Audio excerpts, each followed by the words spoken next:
Hello বন্ধুরা, আজকের এই ভিডিওতে আমি আলোচনা করব দশম শ্রেণীর বাংলা কবিতা আই আরও বেঁধে বেঁধে থাকি। এখান থেকে 1 মার্কের গুরুত্বপূর্ণ প্রশ্ন উত্তর।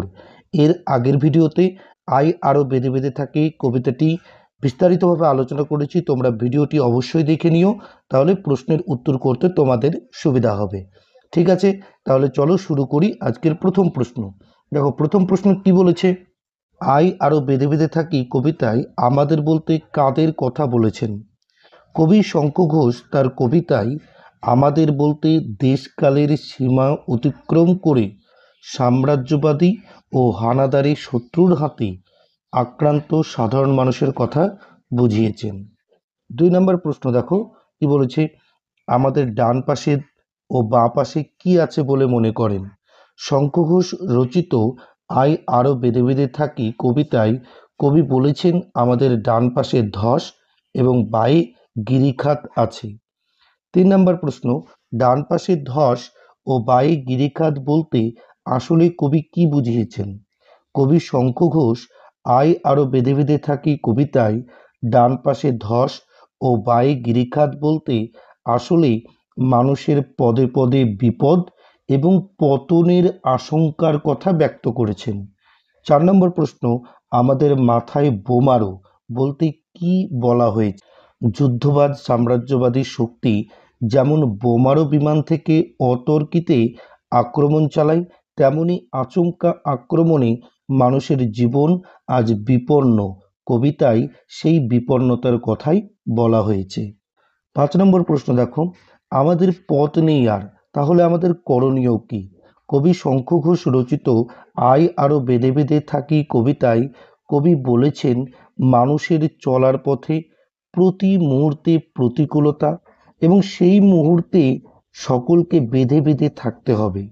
অর্থাৎ পথে যখন প্রতিকূলতা, সেই সময় প্রতি মুহূর্তে আমাদের কি অর্থাৎ সাধারণ মানুষকে ঐক্যবদ্ধ থাকতে হবে। 6 নম্বর প্রশ্ন, আমরাও তবে এইভাবে এই মুহূর্তে মরে যাব নাকি? একথা বলার অর্থ কি? চারিদিকের প্রতিকূলতা, হানাদারি শত্রুর আক্রমণে গৃহহারা মানুষ চোখের সামনে ভবিষ্যৎ প্রজন্মের মৃত্যু দেখে নিজের বেঁচে থাকাতেও সংশয় প্রকাশ করে ও হতাশাগ্রস্ত হয়ে পড়ে। এমন পরিস্থিতি থেকেই সাধারণ মানুষের প্রতিভু কবির এই উক্তি। 7 নম্বর প্রশ্ন, আমাদের ইতিহাস নেই এ কথা বলা হয়েছে কেন? শঙ্খ ঘোষের আই আরও বেঁধে বেঁধে থাকি কবিতায় আমাদের ইতিহাস নেই বলার কারণ হলো বক্তা যাদের প্রতিনিধি সেই সাধারণ মানুষ কোনোদিনই ইতিহাসে ঠাঁই পায় না। এবার আমরা 8 নম্বর প্রশ্ন নিয়ে আলোচনা করব। দেখো, এমনই ইতিহাস, ইতিহাস থেকে থাকলে তার স্বরূপটি কেমন? শঙ্খ ঘোষের আই আরও বেঁধে বেঁধে থাকি কবিতার কথকের সমাজের ইতিহাস থেকে থাকলেও সেখানে সকলেরই চোখ মুখ ঢাকা, ব্যক্তি স্বাতন্ত্র্য দিয়ে সেখানে কেউই ইতিহাসে ঠাঁই পায় না। 9 নম্বর প্রশ্ন, আমরা ভিখারি 12 মাস এ কথা বলার কারণ কি? সাধারণ মানুষের দীর্ঘদিনের বঞ্চনা ও বিপুল ক্ষোভের বহিঃপ্রকাশ লক্ষ্য করে কবি শঙ্খ ঘোষ আই আরও বেঁধে বেঁধে থাকি কবিতায় আলোচ্য মন্তব্যটি করেছেন। 10 নম্বর প্রশ্ন, আই আরও বেঁধে বেঁধে থাকি এ কথা বলার কারণ কি? আই আরও বেঁধে বেঁধে থাকি কথাটির দ্বারা কবি বোঝাতে চেয়েছেন যে যে কোনো বাধাই মানুষের ঐক্যের দ্বারা আটকানো সম্ভব হয়। 11 নম্বর প্রশ্ন, পৃথিবী হয়তো বেঁচে আছে, পৃথিবী হয়তো গেছে মরে, এমন কথা বলা হয়েছে কেন? শোষিত, বঞ্চিত, নিপীড়িত মানুষ যেন অন্য কোনো গ্রহের জীব। তারা এতটাই সমাজ থেকে বিচ্ছিন্ন হয়ে পড়েছে যে পৃথিবীর বাঁচা মরার খবর যেন তাদের কাছে নেই। 12 নম্বর প্রশ্ন, ছড়ানো রয়েছে কাছে দূরে, কি ছড়ানো রয়েছে?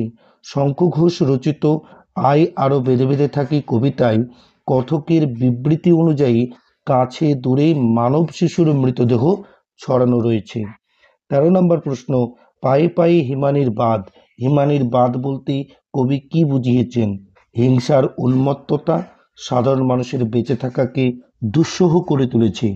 পাহাড়ি পথকে বরফ যেমন দুর্গম করে তোলে, তেমনি এই হিংসা সভ্যতার গতিপথকে দুর্গম করে তোলে। 14 নম্বর প্রশ্ন, আই আরও বেঁধে বেঁধে থাকি কবিতাটি কবি শঙ্খ ঘোষের কোন কাব্যগ্রন্থের কবিতা? আই আরও বেঁধে বেঁধে থাকি কবিতাটি কবি শঙ্খ ঘোষের জলই পাষাণ হয়ে আছে কাব্যগ্রন্থের কবিতা। 15 নম্বর প্রশ্ন, আমাদের ঘর গেছে উড়ে কথাটির অর্থ পরিস্ফুট করো। শক্তিশালী সাম্রাজ্যবাদী দেশগুলি স্বার্থের জন্য দুর্বল দেশগুলির উপর বোমারু বিমান থেকে বোমা নিক্ষেপ করছে, সে কারণেই আমাদের অর্থাৎ সাধারণ মানুষের ঘর উড়ে গেছে।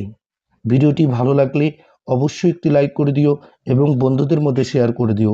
আর এই চ্যানেলে তুমি যদি নতুন হয়ে থেকো তাহলে অবশ্যই চ্যানেলটিকে সাবস্ক্রাইব করে দিও। ঠিক আছে বন্ধুরা, প্রত্যেকে ভালো থেকো, সুস্থ থেকো।